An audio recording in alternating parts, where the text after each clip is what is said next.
Cita-citanya tadi kan memperlakukan Jawa Timur sebagai pancernya masa depan Indonesia. Apa namanya itu mata air, apa namanya itu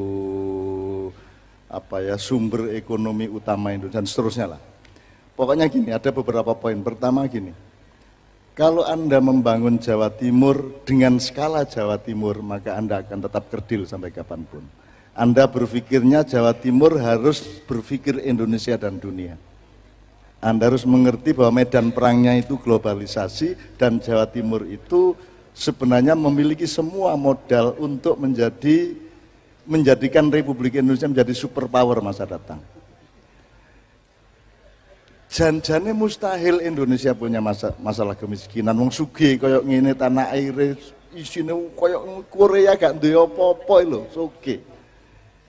Kok Indonesia wis 70 tahun kok masalah kemiskinan. Iku apa sebabnya? Apa saking gobloke sing mimpin ta ya apa? Ya. Tapi aja ngomong ngono ngene, menurut saya gini. Kalau Anda membangun apa Jawa Timur atau apapun seluruh Indonesia, kalau paradigmamu masih paradigma Yunani kuno sampai Renaissance, sampai globalisasi yang sekarang, maka Anda akan tetap menjadi ekor dari globalisasi. Anda akan tetap tidak mampu membangun paradigma baru yang dunia akan mau tidak mau akan ikut Anda. Jadi nek paradigmamu itu melok Yunani kuno, Jawa dipateni, ya toh, Islam dipateni, terus carane ndelok kebesaran niku apa toh? Oh, kebesaran niku peninggalan gedung sing gede. Pun yo bae gak gelem gawe gedung gede-gede kok. Nek prasaku aja adek didudah bapak-bapak. Borobudur itu gak ono indahe nek dibanding karo mall-mall ya. Gak ono listrike. Apa sebabnya? Mergo nek mall itu paradigma Yunani kuno, Renaissance dan globalisasi. Tapi kalau Borobudur itu letaknya tidak di tanah. Borobudur letaknya di dalam kesadaran teosofi dan filosofinya masyarakat Indonesia. Jadi Borobudur itu dibangun di dalam jiwamu. Sama dengan Ka'bah. Apa istimewanya Ka'bah itu? Mek kotak-kotak, gak ono ukirane, gak ono lightinge, gak ono ya mek ditutup kain ireng kayak mayat. Apa istimewanya? Loh, kalau paradigmamu paradigma Yunani kuno dan modernisasi secara barat, Ka'bah itu apa? Nah kita, menurut saya, Jawa Timur harus berani merintis paradigma baru seperti yang Mas Emil katakan tadi. Harus mengerti kebesaran cara kita itu bagaimana, karena ada beda sangat besar. Kita tidak pernah membangun materialisme, yang kita bangun adalah kepribadian manusianya.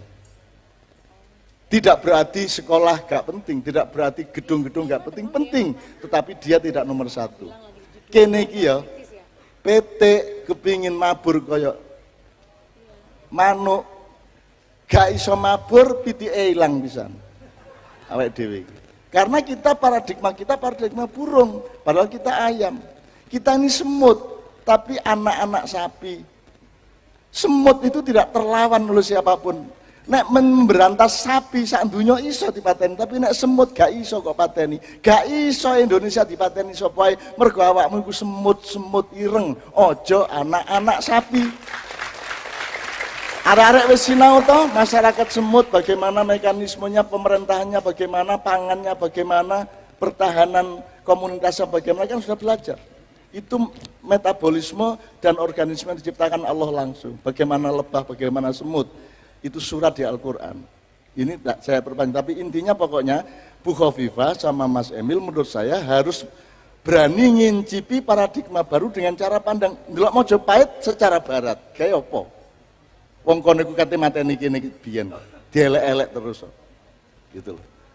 Mereka itu membunuh kita. Nah, teman-teman sekalian, kok Indonesia sampai angel soge iki apa? Kok Indonesia kok rumasane narkoba itu marijuana karo narkoba terbesar di Indonesia itu mentalnya itu narkoba, korupsinya, dolek badi ya urusannya. Kepentingan pribadi terus. Gak tahu mikir rakyat temenan. Munggah pangkat ae urusane, ya ta gak? Jadi rakyat Tidak pernah yang namanya manunggaling kawulolan Gusti tidak belajar kepada gundul pacul. Manunggaling kawulolan Gusti dianggap kebatinan. Oh enggak. Manunggaling kawulolan Gusti itu adalah kalau sudah jadi wakil gubernur, kalau sudah jadi gubernur, kalau sudah jadi presiden, di dalam dirimu itu manunggal antara kawulolan Gusti.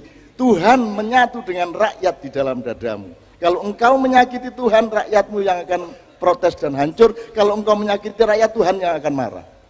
Maka setiap raja di Indonesia harus menyatukan rakyat dan Tuhan di dalam dirinya. Itulah pok atau pangkal manajemen dia di dalam membangun keadaan di tempatnya.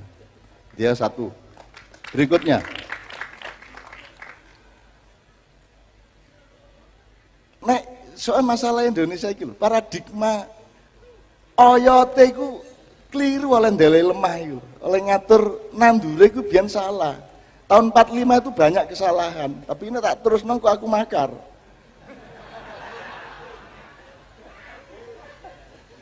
Lu sak embrek lho, aku bisa nduduhi nang awakmu lho aku. Ngake. Dan itu tidak bisa kan. Kudune debat capres iki ditakoni mau. Wis tak gaekno 45 pertanyaan tak cicil 11 sik. 11 kon gak iso jawab apa meneh 45. Selamat aku ki sabar tak jarno gak apa-apa. Krungu ya apa aku menengahi gak masalah tuh aku gak tahu berontak, gak kabeh tak tulungi kabeh. Gak ono sing gak tak tulungi. Gitu loh. Nah, ibarat wit-witan, woe bongkang-bongkenge bolak-balik. Presidennya gonta-ganti cek bongkenge, gitu mboten? Nggih. Apa sebabnya? Oh, duduk godhonge rek. Duduk kembange, duduk wite. Lemah karo oyote iku biyen gak cocok. Lemah karo winie iku biyen gak cocok. Iku nek ibarat wit. Nek ibarat wong krabi, akad nikahe biyen gak tepak iku. Akhirnya rumah tanggane congkrat terus. Mosok ngate milih presiden itu kon nek milih Jokowi kon dibenci karo wonge Prabowo. Kon milih Prabowo dibenci karo wonge Jokowi. Jadi begitu kamu memilih, kamu dibenci oleh separuh rakyat Indonesia. Iku cap apa urip koyo ngono iku? Ya apa foto wedi. Tahiyat lho wedi ngene berarti Jokowi nek tahiyat iki. Paksa ngene paksa. Dan seterusnya gini loh. Politik penting, demokrasi penting, tapi demokrasi yang sedang kita laksanakan itu demokrasi dengan resolusi yang masih sangat rendah. Pikselnya cuma beberapa. Ibarat kamera itu cek blurut, cek Nokia zaman-zaman lawas. Tidak punya presisi, tidak punya detail, tidak punya pemetaan yang tepat untuk melihat bangsanya sendiri.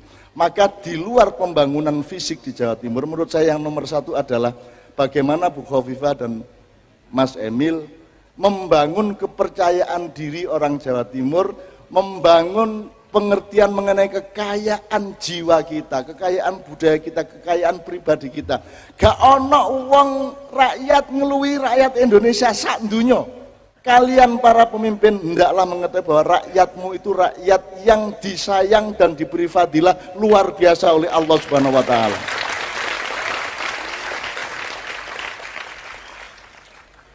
Jadi dunia sekarang sedang di masa peralihan, Mas Emil.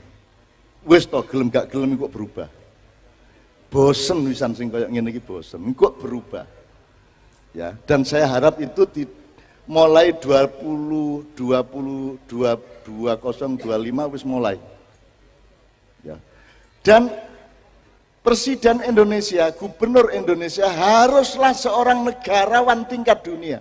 Yang mengerti dunia. Kamu tidak ngerti Indonesia kalau tidak ngerti dunia. Kamu tidak mengerti Indonesia kalau kamu tidak memahami apa yang dilakukan dunia kepada Indonesia. Kamu itu dihapusi.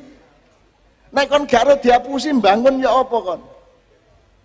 Maka seorang pemimpin Indonesia haruslah seorang ilmuwan, filosof, budayawan, diplomat tingkat dunia. Tingkat dunia. Dan ingin saya nyatakan, dan yang ada pemimpin dengan kadar dan kaliber dan tingkat dan resolusi yang tinggi seperti itu hanya ada di Jawa Timur, tidak ada di seluruh bumi yang lainnya. Jadi Jawa Timur bukan hanya hebat dengan dirinya sendiri, Jawa Timur akan bikin hebat Indonesia dan Jawa Timur akan bisa merubah seluruh dunia. Wes bosen Amerika ya wes bingung dewe. Milih presidennya turunan ibu kita Kartini ya.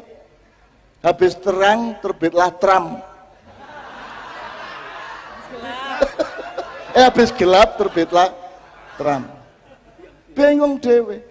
Paul Obama pun tidak merubah apa-apa di dunia. Dia hanya merubah Amerika sedikit-sedikit, tapi dia tidak berjasa untuk dunia.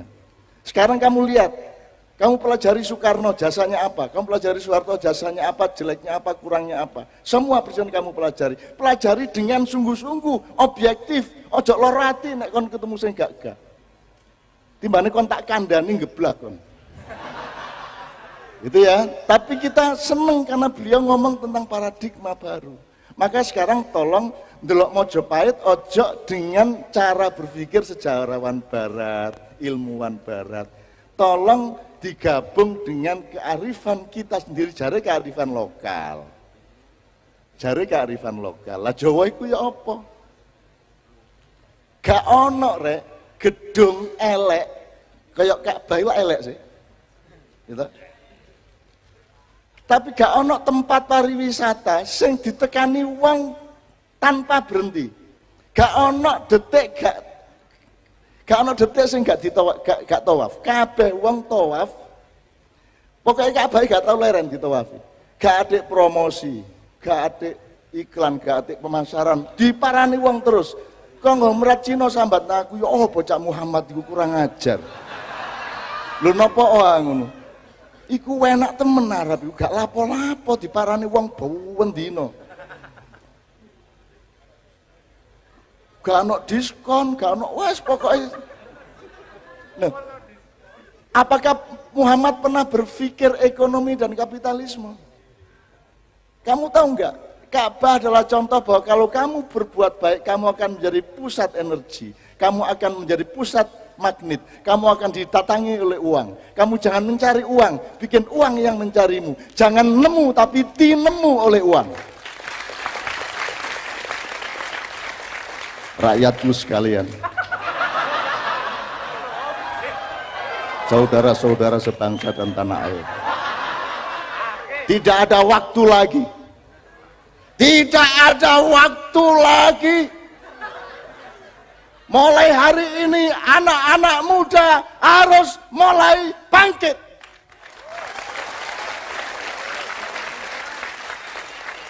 Beri aku 10 pemuda, tak kohon ngasak.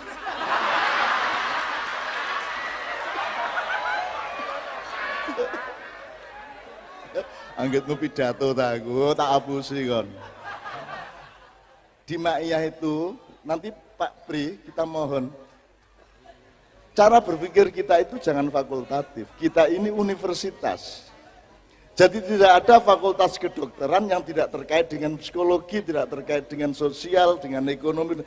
Tidak ada sesuatu yang tidak terkait dalam kehidupan. Erongmu itu ada hubungannya karo selitmu. Nek gak percaya, ambungen. Seneng aku ngelar-arek engkau bahagia. Ngene carane ngibur arek sing gak ndek duwe. Lah ngono ya. Saya hanya melihat bahwa Indonesia adalah bangsa besar di muka bumi. Bangsa Indonesia punya keunggulan alam dan manusianya melebihi semua yang lain di dunia, dan Indonesia tidak akan menjajah siapapun. Orang yang menjajah adalah orang miskin, orang yang merendahkan adalah orang yang rendah. Indonesia tidak merendahkan siapapun. Indonesia lho dijajah ya gelem, diperkosai lho, menengai. Saking tepake wong Indonesia. 350 tahun diperkosa. Terus tahun 45 leren. Takon, empun ta niki ngono. Mboten napa-napa sampean terusaken. Lho Indonesia gak matek-matek. Gak iso, ndak ada matinya. Indonesia tidak ada matinya. Dirubah Pak, ojo harga mati Pak. Indonesia tidak ada matinya. Ngono. Nah harga mati engko ditambahinnya muring-muring sampean. Indonesia harganya mati. Lah muring-muring. Nek Indonesia ndak ada matinya. Maksud saya bukan mati dalam pengertian dunia akhirat, mati dalam arti entitas keindonesiaannya, ngono ya Rek ya. Kon tak dongakno Rek, omahmu dileboni malaikat. Nggawa berkat, nggawa kenduren, nggawa duit, meneng-meneng kon tangi turu kok sesek ya, dotok duit wakeh ngono ya, sapa ro ya. Sapa ro ya. Lho percaya kok kedaden temenan, dadak keliru sualmu dhewe engko. Iki sing garai susah iki lho, iki omah iki nek ana malaikat, nek ana kirike, malaikat gak gelem mlebu iki lho. Iki sampean kandhane ustaz-ustaz iku. Ana lukisane malaikat gak mlebu, ya ta? Ana kirike nek kon ngingukir ndek omahmu malaikat gak gelem teko. Nek arek Jawa Timur, terutama Jombang, seneng ya, tapi lho kok tapi apa? Gak mati-mati aku. Israel teko, waduh ana kirik situ. Rusak musuh iya ya. Bener ya? Tepuk tangan sekali lagi untuk Mas Emil. Kita kita rakyat, kita yang punya Jawa Timur, kita punya hak untuk mengamanati beliau dan kita mempercayakan semua itu kepada beliau. Beliau tidak harus melakukan semuanya, tidak harus khatam, tapi beliau harus menjalankan surat-surat awal dari Al-Quran untuk memulai Jawa Timur masa depan yang akan memimpin Indonesia, dan dengan itu Indonesia akan memimpin dunia. Ojo sampai kon maca Quran salah Al-Fatihah. 3 terakhir ya. 3 hal. Iki sing salah di dunia iki ana 3. Indonesia iki salah Al-Fatihah, salah akad nikahe, salah oyote karo lemah pas nandur biyen. Nek kon gak terima tangkepen aku. Nek tuduhanmu apa sakarmu? Mau takon aku cak sampean salah apa lho? Lah kon nangkep aku kok takon salahku. Nangkep kok interogasi. Ya apa aku dene wis jelas tuduhane sih rek ngawur arek-arek iku. Lho nek wis nangkep kan wis jelas salahe lak ngono. Mosok ditangkep terus bapak gini-gini lho. Lho sampean sing nangkep aku ya sampean sing jawab lah ngono. Gitu ya. Nomor loro. Jadi Indonesia iki nyuwun sewu kudu didandani Al-Fatihah. UUD 45-nya, Pancasilanya. Teksnya mungkin tidak, tapi pemahamanmu, paradigma berpikirmu terhadap itu harus didandani. Saya tidak tega untuk membuka itu sekarang. Tapi pokoknya Indonesia ini tetap ya apa kudu di-recover, harus dilahirkan kembali. Saya tidak anti Indonesia, I love Indonesia, aku cinta rakyat Indonesia, dan aku bermalam-malam sampai pagi menerapkan cintaku kepada mereka. Nomor loro, sing salah, sing Al-Fatihah salah itu ya Islam. Islam sing tutuk kon niku Islam duduk Islam teko pabrike Nabi Muhammad. Wis dijupuk karo grosir, terus mari ngono dijupuk meneh dikulak karo agen-agen, sub-sub agen, terus kon roh Islam itu teko pengecer-pengecer. Iku wis mazhab KW 4. Terus kok anggap hasil pengecer iki Qur'ane, pabrike duduk iku. Pelajari kembali Islam. Gak ngene Islam iku, gak ngene. Ya nek sembayangmu bener, cuman nek silaturahmine politik semua gak ngono Islam iku. Kon gak sinau 10 tahun Kanjeng Nabi ndek Madinah iku ya apa gak kok sinaune. Kon sinaune mulai Abu Bakar, Umar dan seterusnya. Nabi Muhammad dengan madaniyahnya, dengan at-taqafah al-madaniyah kamu gak mempelajari. Padahal di situ, Mas Emil, di situ sampai lihat bagaimana master plan dan timeline-nya Rasulullah membangun kota Madinah. Apa yang dilakukan? Kalau sampean pedoman itu berarti tahap pertama tek tek tek tek, tahap kedua tuk tuk tuk tuk, tahap ketiga tok tok tok tok, jelas masalahnya. Rasulullah adalah seorang kepala negara yang tanpa jabatan dan tanpa negara. Tapi melakukan master plan kenegaraan dan kota yang melebihi semua orang. Dan undang-undang di Madinah bukan undang-undang yang dibikin oleh DPR dan orang-orang pinter hasil sekolahan. Karena kalau hasil sekolahan nanti akan terpengaruh dan terkontaminasi oleh kepentingan si pembikinnya. Tapi undang-undang Madinah dibikin oleh kedaulatan rakyat. Dan kedaulatan rakyat itu hilang ketika Abu Bakar mulai menjadi khalifah. Kedaulatan rakyat diganti menjadi legalitas kepemimpinan politik.